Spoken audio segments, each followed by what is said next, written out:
Hai semuanya, kembali lagi ke Single Origins Podcast dengan gua Aston. Tamu hari ini agak beda dari episode sebelum-sebelumnya, tapi dia juga berperan penting dalam industri kopi Indonesia melalui Creative Work. Dia adalah CEO dan co-founder Poros Kopi, sebuah event organizer dan agency yang memiliki spesialisasi atau expertise di kopi. Tamu kita nggak ikut kompetisi, tapi selalu ada di kompetisi. Dia adalah orang yang organize dan nyiarin live untuk ribuan entusias kopi di Indonesia. Selain itu, dia juga punya channel YouTube kolaboratif yang berfokus di industri kopi specialty dan orang-orang di dalamnya. Buat gue, dia yang ultimate YTTA, yang tahu-tahu aja. Makanya gue sangat apresiatif dia mau datang hari ini untuk jadi tamu di podcast gue. Please welcome Mas Yudis ke Single Origin. Mas Yudis. Mas Yudis. Thank you udah diundang. Thank you udah dateng. Jadi hari ini kita bakal ngobrol dikit. Mungkin buat temen-temen ya yang di dunia kopi yang belum kenal sama Mas Yudis, tapi mungkin pernah lihat meskipun cuma sekejap gitu. Iya. Kayak mukanya ada di mana-mana tapi nggak kenal gitu siapa ini. Iya. Bahkan gue pun juga cari fotonya susah banget di IG ya kan. Biasanya tuh lebih gampang gitu. So mungkin kita udah kenal cukup lama juga ya sama temen-temen Yanto, Yoshi dari dulu. Gue pernah ke Pandava dulu. Masa? Gue pernah ke Pandava. Cuma gue waktu itu belum kenal siapa ownernya. Iya. Itu. Iya zaman dulu paling cuma ada beberapa kafe doang ya kan, ada Zaman dulu bisa masih dihitung. Enak. Cafe hopping tuh masih enak. Iya. Gitu. Masih kayak masih bisa kekejar lah kafe baru datengin gitu kafe baru. Bener. Terus masing-masing kafe-kafe ini juga bener-bener masih raw lah ya, so to speak gitu. Belum ada bentuknya yang spesifik gitu. Iya, Kalau bener. sekarang kan kafe Sama ada, macem-macem. ya, tapi DNA-nya udah ada ya kan Iya. kira-kira gitu. Jadi ya oke. Anyways, pengen tahu, gue pun juga secara pribadi, gue pengen tahu awal karir lu mulai di kopi dari awal sampai dengan sekarang biar generasi baru ini tuh bener-bener bisa kenali lu gitu dan background lu gitu di kopi. Kayaknya kalau di Google juga kagak ada gitu. Iya. Ya sebenarnya nggak penting juga sih ya background gue ya. Cuma kalau gue nggak cerita kan podcastnya selesai gitu. Nggak, itu tipikal banget sih sama tipe lu yang di backstage banget gitu. Sama kayak Cacu, mirip tuh pikirannya. Iya. Jadi gue itu sebenarnya kenal kopi ataupun misalnya kerja di kopi itu dimulai dari Bandung waktu gue masih kuliah tingkat akhir. Tahun berapa tuh? Yes. Tahun berapa? Tahun 2006 kayaknya. Oke. 2006. 2005 2006 lah gitu. Jadi waktu itu udah tingkat akhir kuliah gitu kan, udah mulai skripsi lah gitu, cuma biasalah skripsinya nomor 2, nomor satunya cari sesuatu yang lain dulu lah gitu. Waktu itu pengen cari kerjaan sampingan lah gitu. Sebenarnya dulu gue pernah apply Starbucks waktu di Bandung. Cuma nggak keterima. Terus waktu itu gue lupa sih gue dapat lowongan ini dari mana, tapi gue apply di satu coffee shop. Waktu itu Bandung udah mulai tuh ada istilah coffee shop. Ya. Kalau dulu kan sebelum itu kan orang bilangnya cuma kafe gitu ya. Tapi orang ngomongin kafe sebenarnya restoran ya. Ya, gitu. oke. Ya. Nah, itu ada satu coffee shop yang mau dibuka di Bandung di Jalan Sentrasari ya kalau nggak salah. Itu namanya The Daily Caffeine. Oke. Salah satu ownernya adalah Pak Henry Kurniawan. Salah satu ownernya Pak Henry Kurniawan ya.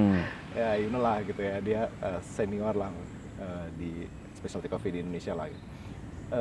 Jadi waktu itu gue keterimanya sebagai waiter sebenarnya. Oke. Cuma waktu kita training itu semua staffnya itu, staff barunya dikenalin lah sama kopi, tapi waktu itu sebenarnya masih mungkin Italian style ya gitu, karena waktu itu juga kopi yang dipakai itu Lavazza. Ya. Ada latte art nggak? Ada latte art. Gue nggak ingat, tapi kayaknya belum. Oke. mulai ada, gitu. Cuma masih yang basic pattern lah. Oke. Nah, jadi itulah pertama kali gue disuruh sama Pak Henry, semuanya sih sebenarnya, cobain espresso. Ya. Cobain espresso. Mabok. Nah, justru anehnya di antara semuanya itu gue yang paling bisa minum espresso. Oke. Gitu. Gue bisa menikmati itu gitu. Right. Ya itu akhirnya karena waktu itu Pak Henry juga dia baru, sebenarnya dia sebelumnya kan cukup lama di Melbourne kalau nggak salah. Yes. Atau Australia? Sydney kayaknya. Sydney ya. Dia juga pernah jadi barista di sana. Gitu. Ya disitulah gue mulai kenal kopi karena dari Pak Henry yang transfer knowledge, cerita-cerita gitu. Terus ya sebenarnya juga di Bandung juga waktu itu Starbucks juga mulai masuk kan. Jadi budaya mungkin waktu itu awal-awal istilah, sebenarnya kayaknya waktu itu istilah third wave belum muncul sebenarnya. Belum muncul. Tuh. Nah, itu pertama kali kenal kopi ya gitu. Terus kemudian gue lulus kuliah, gue resign lah dari itu The Daily Caffeine. Terus habis gitu ke Jakarta. Gue udah sempat lost kontak sama Pak Henry. Oke. Gue kerja di Jakarta. Terus ketemu lagi itu kalau nggak salah tahun 2000. Jadi gue lulus tuh 2007 lah gitu. Terus kurang lebih mungkin setahun gitu. Atau setahun lebih kalau kontak sama Pak Henry. Tahun 2008 itu kalau nggak salah ya ketemu lagi. Di Jalan Suryo waktu itu. Itu beliau lagi konsultanin satu coffee shop. Baru di situ. Random ketemu lagi. Lupa. Gue lupa. Enggak random. Waktu itu gue emang di-invite, tapi gue lupa yang kontaknya lagi itu kenapa, tapi intinya gue di-invite ke si cafe ini. Terus kita mulai, ya disitulah cerita-cerita, terus mulai kenal-kenal sama teman-teman yang kerja di kopi, kayak Mira, Mirza Lukman, terus Pak Tony Wahid almarhum itu. Gue dikenalin Pak Henry gitu. Itu gue nggak kerja di kopi waktu itu, jadi ya memang karena masih ada antusiasme di kopi, kemudian dikenalin sama teman-teman kopi, ya akhirnya jadi teman-teman ngumpul aja,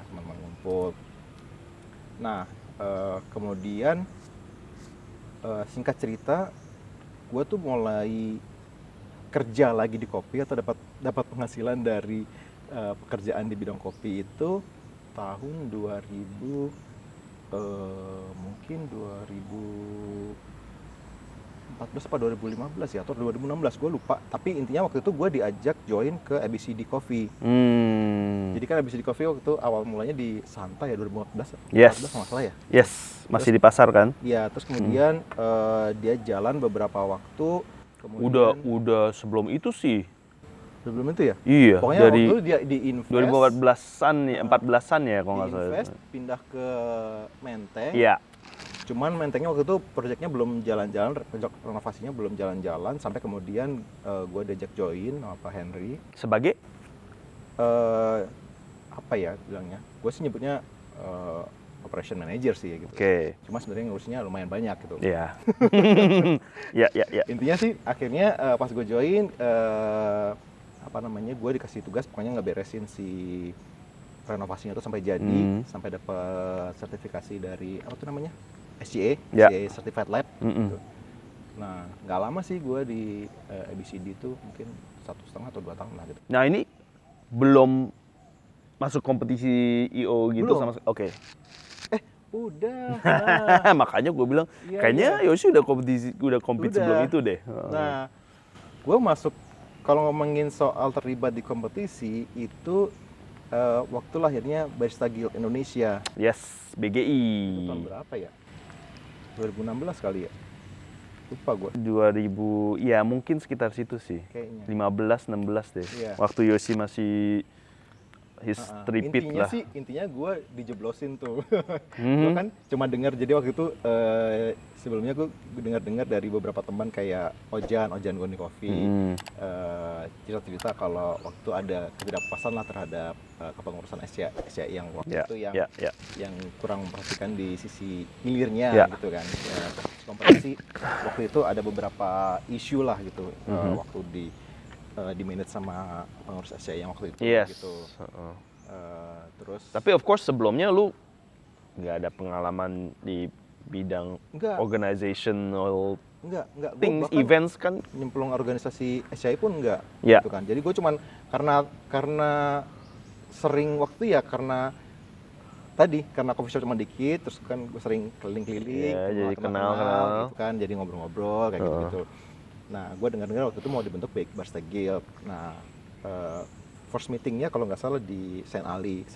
Oh iya? Oh iya, gue inget deh. Gue inget. Nah, terus meeting gede keduanya itu di Anomali Menteng. Gue coba datang tuh, ngapain sih ini Barista Guild gitu. Gue bukan orang kopi sebenarnya, karena gue nggak kerja di kopi kan. Gue ke Menteng. Ternyata pemilihan ketua BGI. Yosi kepilih. Langsung ngebentuk kepengurusan saat itu juga gitu kan. Nah, terus gue ditunjuk masuk kompartemen event, jadi ketua di situ. Jadi lu sebenarnya datang tuh nggak, sebenarnya pengen lihat-lihat aja ini what's going on gitu ya. Terus kok tiba-tiba lu bisa ditunjuk gitu? Karena partner gua gitu, kayak tiba-tiba nyari lihat ada muka Yudis dia aja gitu. Ingat gua ada yang ngejorokin gue juga tuh, nggak tahu Mira atau siapa, terus Yosi yaudah dulu aja deh. Ya udah cobain aja. To be honest, that sounds familiar gitu. I'm not surprised, makanya gua ketawa. Gitu. Udah terus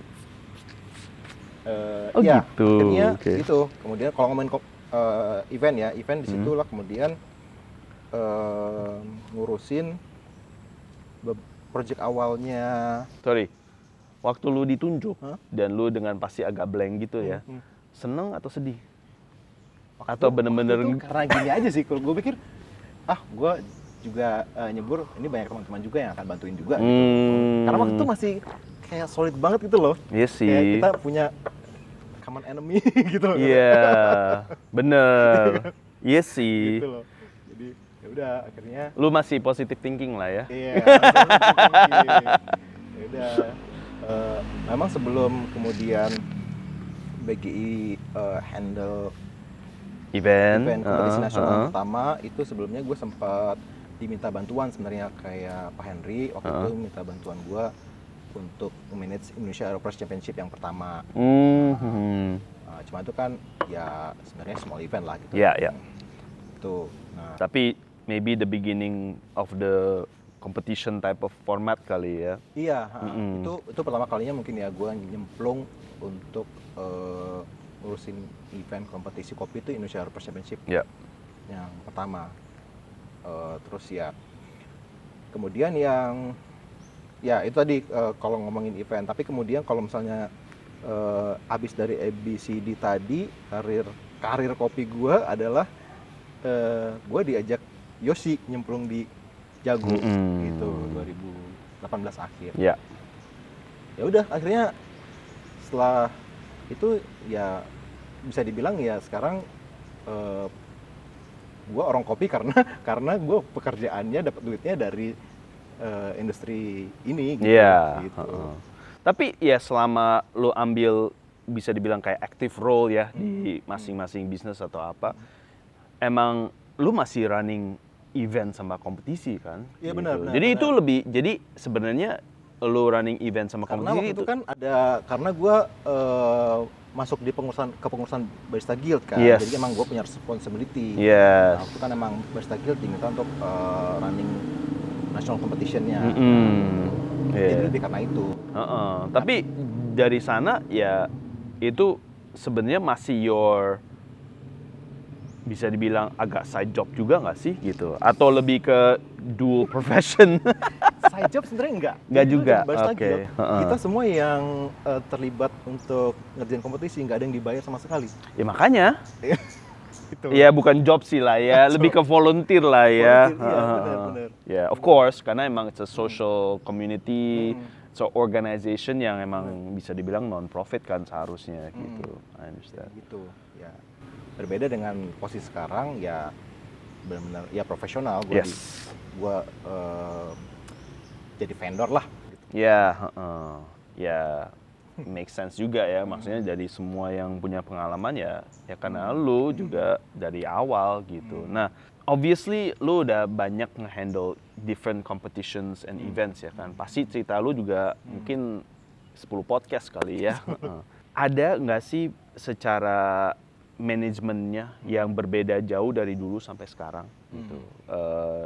Secara mekanisme kali ya gitu. Karena ya di mata gua tuh ya kurang lebih semua mirip-mirip lah formatnya gitu. Mungkin ya pengurusnya beda, sponsornya beda, rulesnya nge-change gitu. Tapi other than that, ada nggak sih yang agak change, apalagi lu yang bener-bener on the field ya, di battlefield. Ini berarti kalau ngomonginnya adalah national competition yang SCI punya sanction kan ya? Gitu.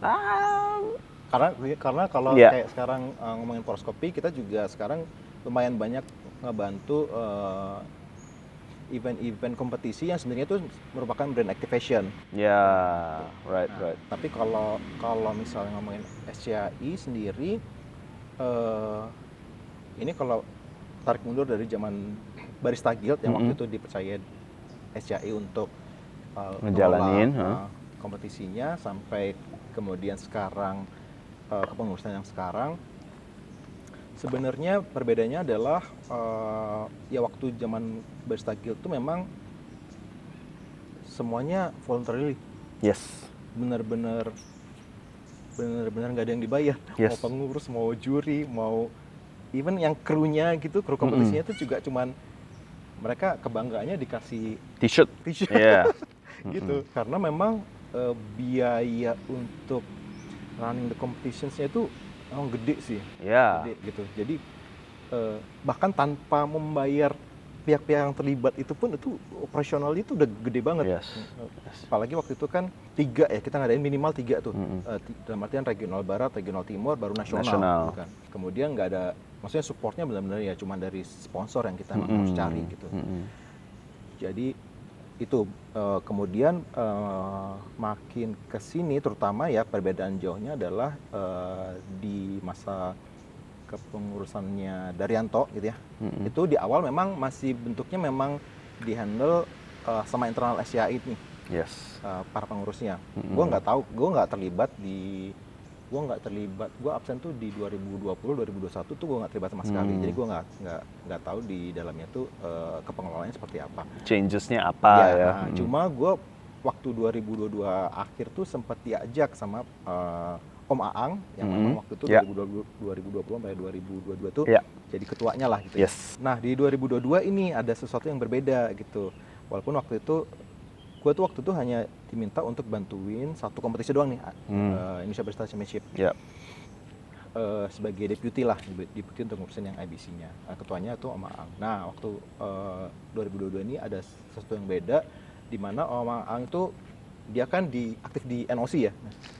Nah dia ada sistem sana yang bagus sih, pengen diadopsi untuk pelaksanaan kompetisi nasional. Gitu. Nah salah satunya yang beda itu adalah dari SCI itu udah menetapin kayak rate card masing-masing posisi gitu. Budget lah ya. Ada budgetnya gitu. Jadi memang nggak bener ya, bukan angka yang gede, tapi ya nggak 100% lu volunteers gitu. Yes. Gitu. Nah itu yang menurut gua sih mungkin orang ngelihatnya wah mata duitan banget nih. Tapi sebenarnya enggak sih, menurut gua itu sesuatu yang pantas lah untuk sebagai untuk mengapresiasi orang-orang yang udah meluangkan waktunya, meluangkan tenaganya di sela-sela kegiatan dia yang sebenarnya dia punya juga aktivitas lain gitu, aktivitas utama gitu. Kan? Gitu. Kemudian setelah 2022 itu ada perubahan lagi nih, gitu, ada perubahan. Waktu itu kebetulan memang poroskopi ini kan sebenarnya lahirnya itu bukan lahirnya, maksudnya berdirinya itu di registernya itu 2020. Cuma karena si foundersnya itu masih banyak, masing-masing masih punya pekerjaan utama, jadi sebenarnya baru aktif itu 2023. Nah 2023 itu mungkin ya ini saya mencoba model baru nih. Model baru dalam artian dia cari IO sebenarnya, vendor untuk ngurus semua lah ya. Gitu. Jadi ya intinya satu paket biar lebih transparan dan nggak mau pusing lah ya. Gitu. Jadi kan kalau misalnya nih gue sebagai vendor ngasih penawaran RAB untuk running satu kompetisi ini budgetnya sekian gitu kan. Kemudian misalnya katakanlah SCI secara sponsorship atau secara pendanaan cukup gitu ya, terus di approve gitu budgetnya. Ya gue pas ngelaksanainnya harus sesuai budget itu dong yang udah disepakatin, nggak mungkin gue minta nambah-nambah gitu kan. Jadi buat SCI itu lebih ada kepastian lah dari segi pengelolaan dana gitu. Itu yang kemudian berlanjut lah sampai sekarang, maksudnya makanya jadi Poros Kopi juga banyak diminta SCI untuk mengurusi beberapa event kompetisi mereka gitu. Selama lu mulai sampai sekarang juga banyak yang namanya volunteer ya kan gitu ya, especially yang runners, things like that gitu. Dan ya dari company gue sendiri juga banyak yang suka volunteer gitu. Menurut gue tuh masih buat mereka itu jadi pengalaman valuable tuh masih terkesan di gue gitu. Ya kan, daripada yang cuma mau compete atau cuma mau nonton aja gitu. Jadi mereka tetap mau aktif di industri ya, so to speak, di spare time. Mereka juga kalau at least di company gue ya, kalau mereka mau volunteer mereka tetap cuti gitu, cuti tahunan gitu. Jadi menurut gue tuh something really special lah ya kan, especially di industri kopi ini yang mungkin membernya makin banyak ya, setiap tahun makin banyak. Nah, ada nggak di dalam pengalaman lu mungkin satu cerita atau story tentang volunteer yang lu selalu inget gitu ya, good or bad sih, up to you gitu? Banyak sih sebenarnya. Jadi memang gue nggak tahu ya, gue ngelihat cukup banyak nama-nama yang tadinya itu mereka mungkin belum punya kerjaan atau mungkin cuma sekedar barista part time atau barista gitu, terus beberapa kali ikut jadi kru kompetisi under gua gitu. Gua ngelihat cukup banyak yang progresnya tuh bagus gitu. Dalam artian akhirnya kemudian dari misalnya yang tadi nggak ada kerja kemudian dapat opportunity kerjaan jadi barista gitu. Ada yang tadinya part time kemudian ya jadi full time, ada yang tadinya kerjanya nggak jelas cuma part time di beberapa kafe, sekarang masuk company yang di kopi yang cukup gede jadi di bagian marketing gitu. Ada juga cerita yang ada satu barista dari yang tadinya tuh sempat kerja di Middle East, terus dia resign, terus waktu itu apply jadi volunteer 2002 gitu di IBC waktu itu kalau nggak salah. Dia waktu itu sambil apply kerjaan di CV-nya dia sebut salah satu pengalamannya jadi volunteer under Mas Yudis gitu. Pas interview dia bilang under Mas Yudis. Nah kemudian dia dapat tuh kerjaan gara-gara nama gitu. Gue nggak tahu sih, mungkin ownernya kenal sama gue gitu, terus tahu kalau gue pilih orang ini berarti gue pilihnya nggak sembarangan mungkin gitu ya. Sekarang dia ya mungkin gue sebut aja dia di Kopi Kina, gue ngeliat kinerjanya bagus banget. Dia sekarang di marketing sih gitu.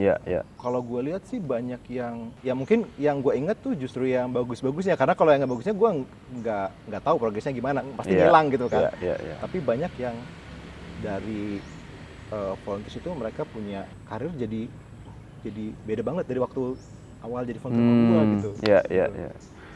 Gue ya sebagai ya mungkin jadi penonton atau jadi supporter dari barista tim gue ataupun coach atau gimana, gue kan nggak terlalu fokus di backstage ya, apa hal-hal yang teknis juga gitu. Gue pun juga nggak ada banyak akses backstage juga lah ya, so to speak, apalagi sebelum dan sesudah. Mungkin during oke lah gitu ya. Gue pengen tahu how do you run the show gitu, gimana, dengan attitude apa, dengan prinsip apa, dari karena kenapa? Mungkin dari pengalaman sebelum-sebelumnya.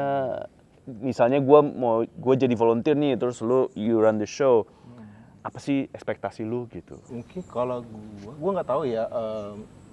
Tapi ini sesuatu yang gue pelajari maksudnya dari awal gue dipercaya untuk waktu masih zaman BGI untuk handle national competition.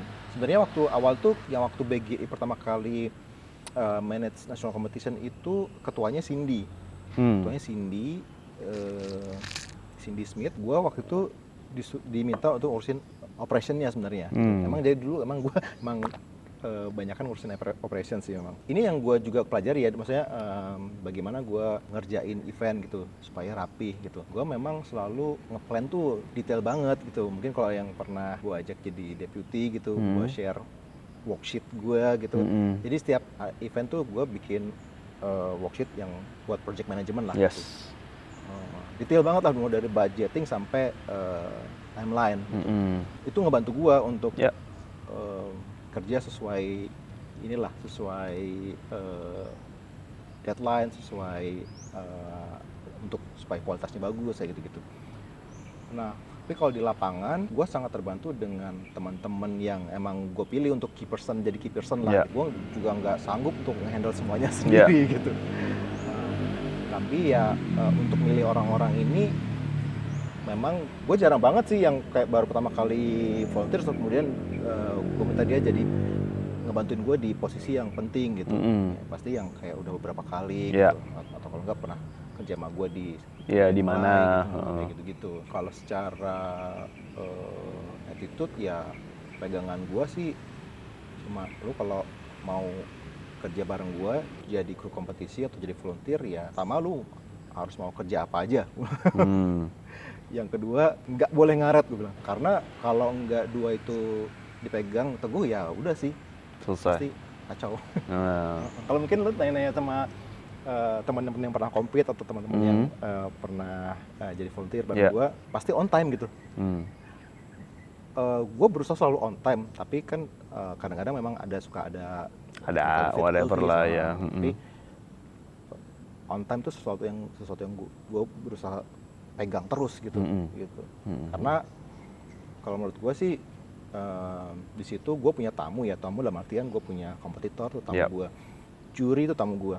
Sebenarnya bahkan volunteers itu pun tamu gue juga gitu. Kalau show-nya molor pasti ngaruh ke mood semuanya tuh, mood peserta, mood juri, kru gue juga kayak gitu. Jadi ya gue berusaha menjaga itu selalu on time gitu sih. Iya, gue totally understand, apalagi yang namanya event atau activation atau apa ya semua harus on time, karena ya kadang-kadang kita juga ngelakuin di satu tempat yang ada operational hours juga ya. Betul. Tapi yang gue selalu bingung dan I don't think has anything to do with you ya, cuman setiap kali gue nggak tahu kenapa hasil ini tuh lama banget nunggunya, bisa berjam-jam. Iya. Tanya kan pada exactly. That's what I thought.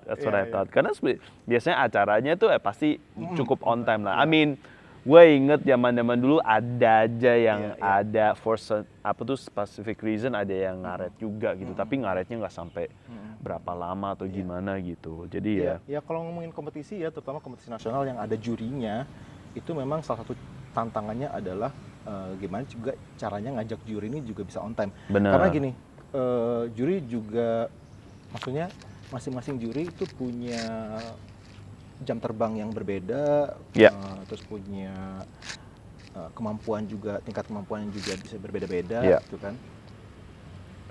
Jadi ya ketika mereka harus mengevaluasi apa yang disajikan peserta, bisa jadi ada itu di situ. Bener. Amanya. Ya bener. Ya, I think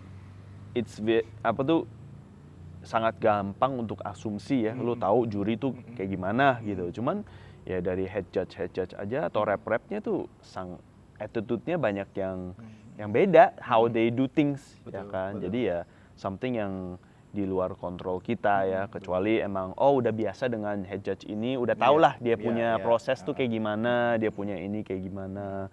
Tapi ya something interesting to see di World of Coffee sih ya. Di namanya kompetisi tuh pasti ada banyak tension lah. ya kan, namanya barista compete, terus ya kompetitor juga ada timnya, dan show must go on, ya kan. Belum dari organizing body ada ini ada itu. Waktu awal tuh kan biasanya ada briefing tuh ya kan, dari kompetitor, dari semua gitu. Gue personally belum pernah ikut tuh yang briefing gitu ya kan. Tapi asumsi gue kan pasti ya oke, ini rundown ya kan, ini schedule-nya lu udah harus siap apa, ini harus on time gini gitu. Tapi kan pasti di akhir ya kan tuh pasti ada question and answer dong ya kan, session gitu. Banyak nggak sih yang suka nanya hal-hal teknis dan non teknis gitu, atau lebih yang gue experience ya, apalagi di Indonesia yang sering tuh orang pada diem cuman iya aja gitu, udah ngerti, tapi di hari H jadi kayak surprise, banyak hal yang ditanyakan ya kan, yang sangat mendadak gitu ya kan. Ya kalau gue kalau ngomongin kompetisinya SCI yang SCI punya, gue lupa sih mulai tahun berapa ya. Cuma kan ya maksudnya gue belajar dari pengalaman. Jadi gue selalu bikin deck lengkap, semua informasi. Pertama gini, pertama biasanya gue selain tadi worksheet itu gue tuangin ke dalam deck. Isinya komplit karena buat gue, buat nanti tim operation, terus nanti bisa buat juri juga, buat kompetitor juga. Jadi nanti gue bikin deck lengkap, nanti gue pecah-pecah. Kalau buat juri, informasi yang mereka penting ketahui apa aja, gue bikin, gue select slides yang penting buat juri, gue bikin file baru, buat kompetitor apa aja, kayak gitu. Nah, deck ini pasti gue share ke peserta jauh hari sih. Kalau tergantung karena apa, dari SCI-nya dia dari sejak poin gue sampai hari H itu berapa lama, tapi biasanya gue kalau sebisa 1 bulan sebelum hari H gue share gitu. Tapi biasanya paling pendek waktunya 2 minggu sebelum kompetisi. 2 minggu ya, cukup lama ya, maksudnya cukup lama juga sih menurut gue. Maksudnya good time buat emang benar-benar absorb ya. Iya, jadi di situ semua informasi yang kompetitor perlukan terkait si kompetisi ini itu ada di deck itu gitu, dari venue, jadwal, official sponsors, jadwal tampil mereka, terus rules and regulation yang akan dipakai yang mana, ada modification atau enggak gitu kan, semuanya ada di situ gitu. Jadinya pada saat kemudian kompetitor orientation meeting biasanya nggak terlalu banyak yang ditanya gitu. Gitu karena seharusnya kan. Iya. Ya kalau mereka baca, iya. Jadi emang biasanya sih nggak terlalu banyak yang tanya karena udah ada deck itu. Nah lucunya baru tahu juga nih dari Pak Henry, WCC itu baru mau coba untuk adopt itu gitu. Tapi itu dia karena lihat kemarin di China kalau nggak salah. Jadi di China itu kemarin Pak Henry sempat cerita, dia kan jadi rep di salah satu competition di China. Si penyelenggaranya itu ngasih deck kayak gitu ke pesertanya. Terus si orang WCC-nya kebetulan ada yang datang tertarik dan pengen adopt itu, adopt mekanisme kayak gitu. Terus Pak Henry bilang di Indonesia udah lama, ini udah lama. Ya jadi gitu sih gitu. Jadi memang preparation sebelum competition event ini yang kayak memang penting banget untuk sematang mungkin sih. Ya. Setiap kali gue kalau ketemu lu atau lihat lu di kompetisi, lu selalu kan serius banget nih, fokus banget gitu, dengan headset lengkap depan monitor atau apa, tapi kayak selalu agak tegang ya gitu. Tapi ya understandably ya kan, yang datang ke show kan biasanya ngobrol, ngumpul, ketawa-ketawa ya kan gitu. Lu ada pay attention juga nggak sih ke kompetitor gitu, kayak lihat peran mereka, lu absorb kayak ya apa yang mereka ini gitu enggak sama sekali, bener-bener fokus ya karena gini, gue nggak punya waktu untuk memperhatikan apa yang mereka sampaikan. Tapi gue memperhatikan, jadi memperhatikan dalam artian gue pasti ke belakang, ke depan, kalau misalnya ada 2 kompetisi jalan barengan ya gue gantian ke stage ini, ke stage itu. Walaupun di setiap stage udah ada stage manajernya, gue tuh juga mesti nge-backup dalam artian gue make sure semuanya tuh berjalan sesuai RNR gitu. Takutnya stage manager ada yang miss gitu kan, apalagi mungkin misalnya stage manager ini baru baru banget nih jadi staff manager, naik pangkat lah dari volunteer sebelumnya, belum pernah. Jadi lu tapi sering bener-bener agak nge-shadow juga ya. Iya, kayak gitu-gitu. Jadi ya mungkin 1-2 kompetitor gue sempat dengerin, cuma kayak sisanya gue mesti sana kemari gitu. Iya. That's what I thought. That's what it looks like soalnya ya kan. Jadi I was like, siapa tahu dia ada juga yang pay attention apa, tapi ternyata sefokus itu gitu. Which is something yang we're very thankful, we're very grateful for. Oke, mungkin sebelum kita masuk ke segmen nextnya kita take a short break untuk use the bathroom or take some water. Oke guys, sekarang kita masuk ke last segment kita, which is NGL. Jadi today kita ada 9 pertanyaan yang cukup menarik ya, udah difilter juga. Gue mulai aja kali ya, Dis. Oke. Apakah aspek dalam industri atau bisnis ini yang menurut Bang Yudis sudah ketinggalan zaman tetapi sulit diubah? Good question sih. Iya. Gue nggak tahu sih. Mudah-mudahan ini nggak menyinggung ya. Cuma ini sesuatu yang banyak juga. Jadi gini, orang nganggap di satu sisi pekerjaan barista tuh sesuatu yang keren. Banyak yang nganggap itu sih. Apalagi kalau udah ada tato. Tapi di sisi lain, secara gaji ataupun insentif ataupun fasilitas yang dikasih ataupun gaji dulu, itu kan nggak standar kan. Maksudnya ya memang ada peraturan kalau misalnya dia level usahanya UKM, kesepakatan gaji ya antara pemberi kerja sama yang penerima kerja gitu kan, nggak harus ngikutin kayak upah minimum kota atau UMR gitu kan. Gue belum pernah punya coffee shop gitu ya. Cuma banyak yang gue dengar ya, terutama kayak kota-kota di Jawa Tengah atau Jawa Timur gitu. Kalau dengar gaji barista itu kayaknya miris banget gitu. Nah, gue nggak tahu sih apakah ketika business owner itu mereka bikin coffee shop, mereka nggak memikirkan itu gitu. Maksudnya mungkin standar hidupnya yang layak itu untuk ngegaji orang tuh seberapa sih gitu. Kayak gitu. Itu makanya kemudian yang gue lihat turnovernya juga tinggi kan. Barista hanya dianggap sebagai ya udah cuman ya mungkin batu loncatan aja gitu. Mungkin buat first job gitu. Tapi nggak banyak yang bertahan lama gitu. Itu sih kayak sesuatu yang lu bikin coffee shop tapi lu nggak mikirin standar apa namanya kelayakan barista ya gitu. Untuk yang layak hidup lah ya. Cuma gue kan nggak punya coffee shop ya, jadi mungkin gue nggak pantas ngomong kayak gini gitu. Tapi ya menurut gue tuh dari sisi gue ya yang punya beberapa coffee shop ya, menurut gue tuh kadang-kadang juga chicken and egg gitu. Yang mana yang datang dulu ya kan. Kadang-kadang ya bisa didebatin sampai end of time ya kan. Cuman yang menurut gue tuh menyedihkan ya atau bikin gue sedih tuh kayak emang barista maupun waiter, server, hospitality professional lah ya, yang bukan hanya di Indonesia sih, tapi mungkin secara global gitu. Emang di underappreciate menurut gue ya. Maksudnya kayak bisa dibilang dianggap kastanya lebih rendah daripada customernya.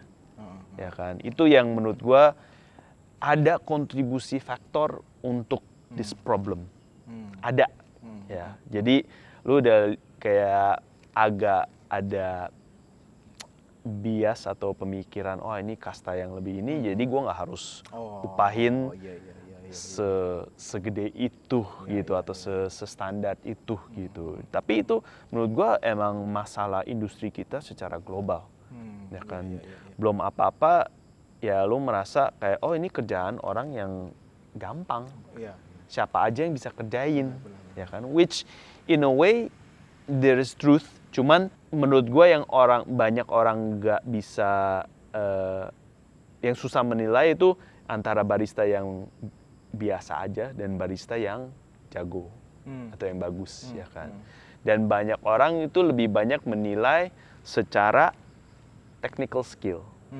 Ya kan, Yeah. lu bisa bikin kopi yang bener atau enggak, lu bisa kalibrasi yang bener enggak, lu bisa bikin latte art Rosetta atau enggak, ya kan, itu lebih ke technical skill set gitu, which is menurut gua maybe cuman gua pribadi ya, maybe seperempat ataupun sepertiga skill set yang gua sebenarnya nyari Butuhin ya. dan butuhkan sebagai barista. Iya, benar. Ya kan, karena ya at the end of the day buat gue tuh barista harus bisa mengasih service yang baik, ya. hospitality. Benar. Ya kan, harus bisa bikin customer nyaman, bikin customer merasa dia belong, accepted di komunitas di coffee shopnya, dan dia juga bisa ya namanya upselling juga. Ya kan at the end of the day ya kita menjual produk juga. Dengan kita couple dengan ambience dan service. Karena justru dari hospitality itu yang ngebawa customer untuk bisa balik juga kan. Of course, ya kan.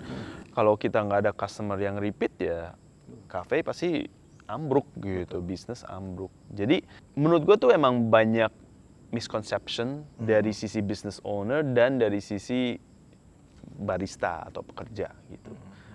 Barista merasa kayak gue udah ada skill technical, jadi gue layak di upah atau dibayar segini gitu. Whereas owner atau business owner merasa, dia ada skill set A, tapi B sama C masih kurang gitu. Whether itu comes up in discussion of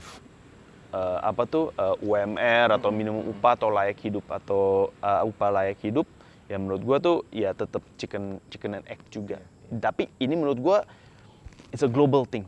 Ya kan. Karena di unfortunately ya di hospitality atau di F&B struktur gaji orang dependent dari service charge. Iya kalau di luar kan ya. Enggak di sini. Di sini juga. Kalau di luar tips. Di luar tips, nggak ada service charge, malah lebih ke tips ya kan, which is mungkin lebih kontroversial lagi menurut gua ya kan, karena itu bener-bener terserah customer ya kan, customer mau tip 1.000, 1 juta itu up to them gitu. Ya ketemu orang pelit mau service sebagus apa, dapatnya segitu aja gitu. Di sini tergantung service charge kan, komponen yang cukup besar di gaji gitu.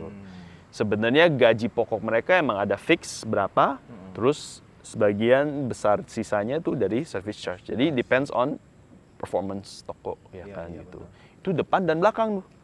Dari kitchen sampai barista juga.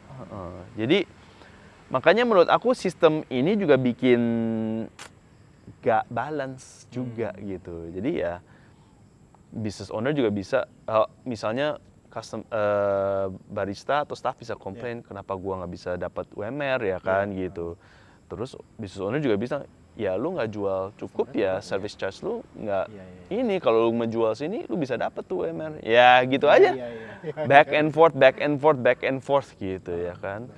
Mereka banyak yang suka back and forth tanpa mikirin solusinya apa nih? Iya, mikirin sama-sama bareng gimana nih gitu. Kita bisa gue bisa bantu lu ngecapein target sales UMR, dan lu juga bisa bantu gue untuk become more profitable dan lain-lainnya gitu. Ya itulah, that's the thing ya. Jadi chicken egg saling menunjuk. Ya. Jadi gue sih selalu trying to figure out, at least in my own company, gimana caranya kita selalu bisa improve pay, benefit, career path di hospitality professional. Cuman menurut gue belum ada solusi yang benar-benar 100% nih foolproof gitu. Dan menurut gue juga sangat tergantung oleh bisnisnya sendiri, ya kan. Kalau bisnisnya menurut aku mungkin agak kecil atau 1 atau 2 kafe, ya agak susah untuk maju gitu, untuk grow sebagai satu company gitu. Kalau misalnya outletnya lebih banyak, itu scale-nya lebih besar ya kan. Ya contoh kayak misalnya mau ada asuransi. Ya. Asuransi perusahaan sama asuransi individu tuh jauh banget harganya, tapi benefitnya tuh sama, ya kan? Makanya di company itu, wah jauh lebih murah dihitung daripada di pribadi gitu. Nah itu something yang emang menurut gua susah dijawab, nggak ada jawaban yang tetap, tapi moga-moga business owner sama operator sama barista ya bisa cari jalan yang sama-sama sih gitu. Karena ya everything is getting more expensive. Nggak ada hal yang becoming lebih murah ya kan. Dan menurut gue ya gue juga sebagai business owner juga nggak bisa hidup tanpa teman-teman yang lain yang bantu nge-running cafe dan bisnis. It's impossible. Kasih tahu gue satu hal yang orang lain nggak tahu tentang lu. Mungkin ya ini mungkin nggak ada yang tahu kalau misalnya gue kalau di rumah buat menghibur diri gue suka main keyboard sendiri, nyanyi sendiri. Iya serius. Oke. Nggak tahu kan. Teman ya gitu, skillnya biasa-biasa. Gue tuh orang yang suka banyak hal, bisa banyak hal, cuma skillnya segitu-gitu aja gitu. Iya. Gitu. Menarik sih. Ya, kan? Boleh sih kita ada cuplikan dikit ya. Oke. Next question. Mas Yudis rajin sekali be a part of semua cabang lomba. Emang basicnya kopi atau orang event? Mungkin tadi udah dijawab sebagian lah ya. Ya mungkin, dan kenapa orang banyak lihat gue di kompetisi itu, kompetisi nasional ya mungkin tadi karena ya disuruh Yoshi. Dipercaya mungkin ya, cara poros kopinya dipercaya gitu sama SCI untuk running gitu sih. Oke. Next question. Jadi Mas Yudis ini kerjaan aslinya apa sih? Kayaknya beda banget sama background pendidikannya ya. Iya. Emang background pendidikannya lu apa sih? Gua S1 Geologi. Oh. S2 Finance. Oke. Itu. Terus gue pernah kerja di digital agency, yaitu ya itu juga nggak ada hubungan sama geologi atau finance sih. tapi gue S1 geologi, terus sempat jadi geologis. Oh iya? 3 tahun ya. Wow. 3 tahun, terus resign sambil S2. Gue kemudian waktu itu awalnya freelance di company punya teman, akhirnya gue join di digital agency tadi. Yeah. Terus ya tuh lumayan lama gue, selanjutnya sih 4 tahunan lebih lah. Digital agency.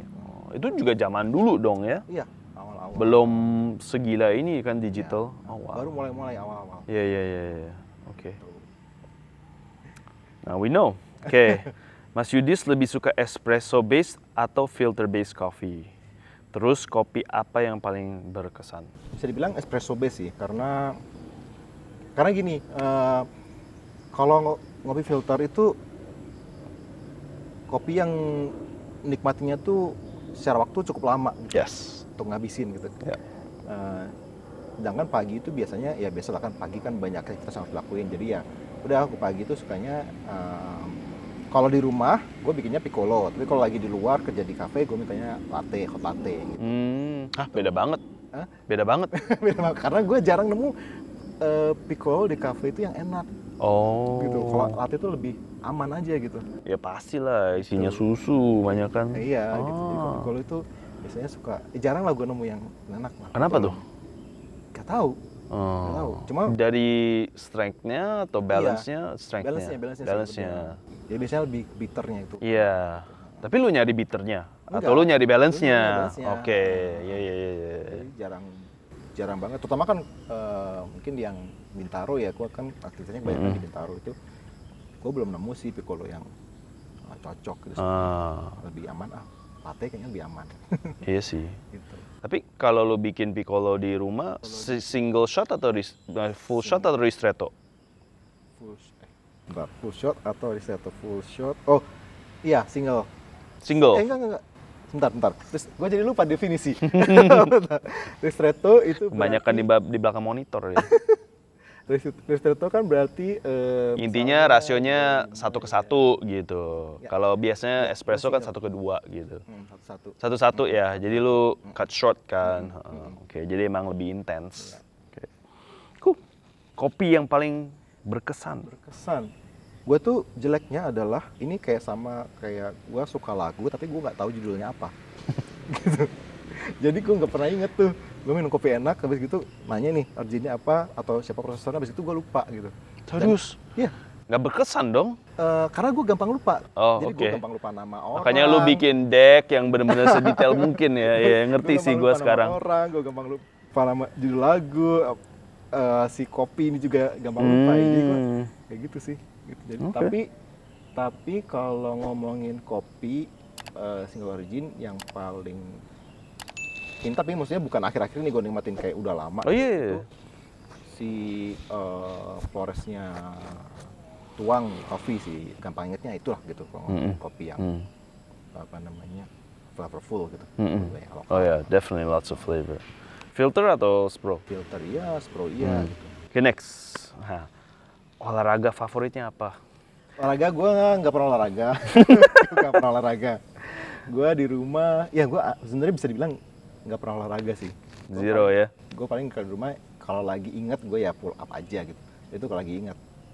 Jadi jaga makan ya, kalau nggak salah ya? Jaga makan. Jaga makan. Jadi gue emang punya kayak, ya gue nggak tahu juga sih apakah makanan gue udah terjaga atau enggak. Tapi gue pokoknya timbangan gue nggak boleh lebih dari 66 aja, 66, 67. Oh jadi standar lu di sana lah ya, kayaknya kalau lebih lu udah harus cut down gitu. Tapi biasanya yang di cut down duluan apa? Mungkin ini porsi makannya. Oh, oke. Per setiap kali makan. Iya. Oke, berniat punya usaha kedai kopi nggak di masa depan? Kayaknya belum ya. Itu gue nggak tahu sih. Dari dulu emang banyak yang nanya kayak gitu. Banyak juga yang ya ngajakin gitu. Cuma gue nggak tahu kenapa belum merasa tertarik untuk buka usaha coffee shop sih. Terutama karena gini sih. Kalau misalnya modal lu terbatas, lu cuma bisa bikin kayak 1-2 coffee shop. Ya tadi lu nggak secara scale susah untuk dapat yang atau lama lah ya. Lama gitu sih. Ya. Sedangkan kalau misalnya kayak lu pitch ke investor gitu, gue kayaknya kayak males ya untuk beban pikiran. Ya. Gitu ya. Mungkin ini juga kayak banyak yang juga kayak kayak misalnya lu mau pensiun suatu hari gitu, lu mau buka coffee shop kecil-kecilan nggak gitu? Ya kayaknya sih mungkin iya, maksudnya iya dalam artian kalau lu pensiun lu nggak ada aktivitas lain, ya lu biasanya akan lakukan aktivitas yang lu sukai atau lu akan ngerjain skill yang emang lu udah punya gitu kan. Ya gue sih kepikiran kalau pensiun gue ngebangun rumah di Sleman gitu, kerja gitu.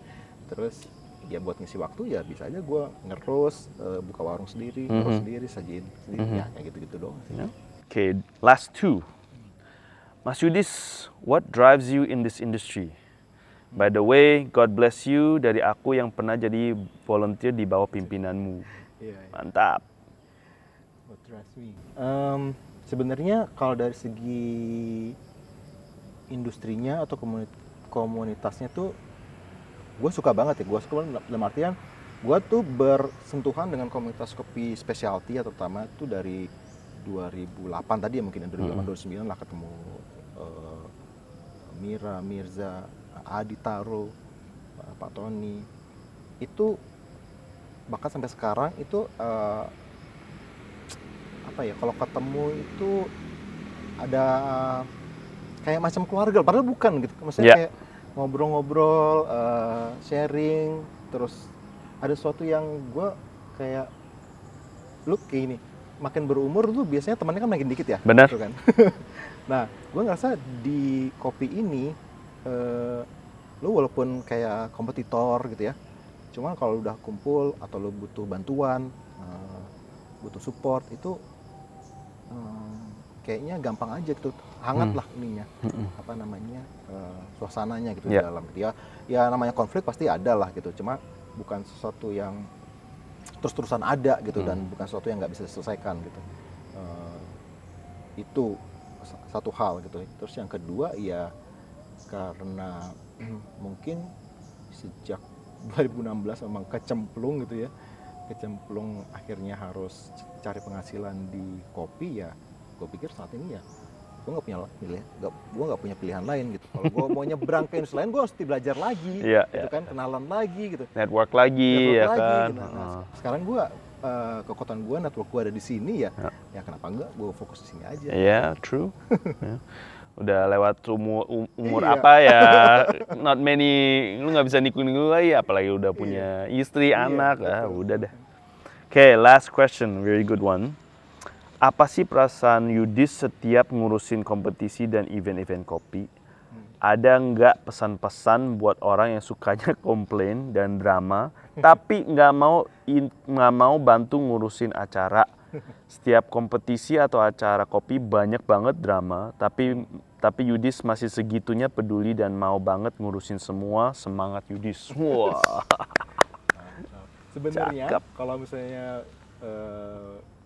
ngomongin soal posisi saat ini, dimana gue punya poros kopi kan. Nah, poros kopi ketika diminta atau di hire atau di appoint sama SCI atau siapapun untuk running event, itu kan benar-benar harus profesionalism. Ya itu yang harus gue utamain gitu kan. Terkait komplain ini itu, gue tuh kayaknya udah belajar untuk milih-milih lah mana yang mau didengerin, mana yang enggak gitu. Ya, intinya udah ada. Jadi gue tuh udah punya kemampuan untuk, wah ini kalau ini komplainnya nggak penting-penting, gue bisa ignore aja gitu. Iya. Bener-bener, itu penting sih. Iya. Itu penting. Jadi itu nggak bikin ini sih, nggak bikin nggak trigger lah ya, nggak bikin kesel ya. Pokoknya yang nggak masuk akal ya, ya udah, lu urus aja sendiri gitu, nggak mau tahu ya. Yang penting gue harus ini. Udah bisa masa bodoh lah sama yang kayak gitu. Benar. Dan menurut gue mungkin juga udah lama di industri ini juga udah agak kebel nggak sih kadang-kadang. Iya, gue tahu mana yang harus didengerin, mana yang enggak gitu. Benar. Same, absolutely. That's a good one. Well, that's all the questions we have today, and questionnya cukup bagus this time around, better than kita expect ya. Gua pengen thank you again Yudis untuk dateng mau ngobrol di podcast gua. Moga-moga banyak yang jadi tahu-tahu aja daripada yang nggak tahu gitu.